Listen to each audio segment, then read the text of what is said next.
안녕하세요. 오늘도 MC BOK와 함께 쉽고 빠르게 배우는 경제 상식 야호! 달려봅시다.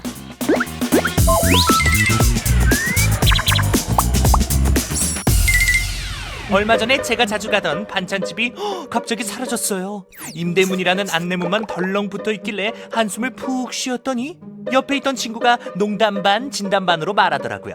다 경제 성장률 때문이지 뭐. 아니, 지금 반찬집이 문을 닫은 게 경제 성장률 탓이라고? 처음엔 웃고 넘겼는데 가만 생각해보니까 이게 정확하지는 않지만 완전히 틀린 말도 아니었어요. 최근 뉴스를 보니 올해 1분기 우리 경제가 안타깝게도 마이너스 성장을 기록했다고 하더라고요. 소비 심리가 꽁꽁 얼어서 장사도 잘 안 되는데 설상가상 큰 산불 같은 예상치 못한 사건까지 겹쳐서 경기가 나빠진 게 반찬집에도 영향을 미쳤을 수 있겠더라고요. 그런데 이런 뉴스에 자주 등장하는 경제 용어들, 경제 성장률이니 전년 동기비니 전기비니 하는 말들, 이거 솔직히 어렵잖아요. 우리 같이 반찬집 사장님도 고개를 끄덕일 수 있게 이 용어들 쉽게 한번 풀어볼까요? 예전에 국내 총생산, 그러니까 GDP에 대해 설명한 적이 있죠. 경제 성장률은 바로 이 GDP가 얼마나 커졌는지를 나타내는 지표예요. 즉, 한 나라가 전체적으로 얼마나 더 돈을 벌었는지를 보여주는 숫자죠. 그런데 여기서 중요한 게 하나 있어요. 바로 실질 GDP를 쓴다는 점인데요. 그냥 물건값만 올라서 GDP 숫자가 커진 경우도 있잖아요.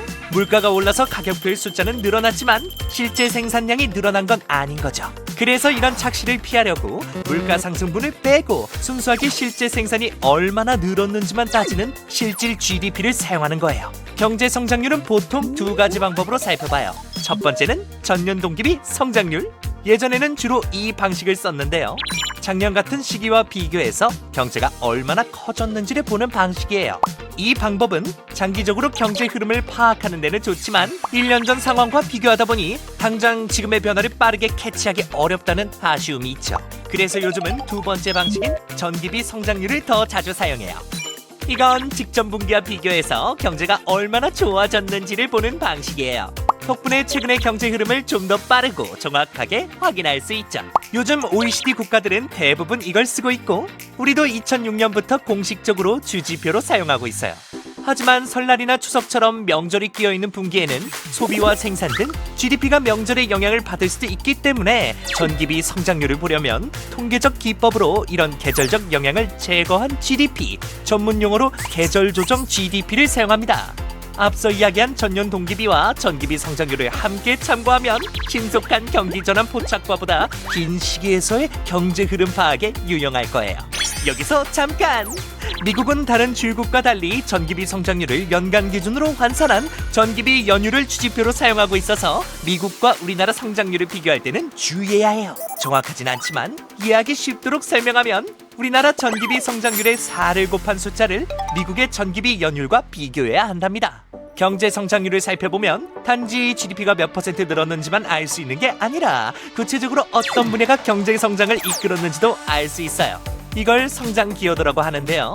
예를 들어 전체 경제가 2% 성장했다고 할 때 민간 소비가 0.6%포인트, 수출이 1.8%포인트를 차지했다면 수출이 경제 성장에 더 많이 기여했다는 걸 알 수 있는 거예요. 이렇게 성장 기여도를 함께 보면 경제가 어떤 힘으로 움직이고 있는지 더 구체적으로 이해할 수 있답니다. 경제 성장률은 우리의 일상과 아주 가까운 숫자예요. 전년 동기비나 전기비처럼 어렵게 느껴지던 용어들도 결국 우리 생활과 연결된 이야기죠.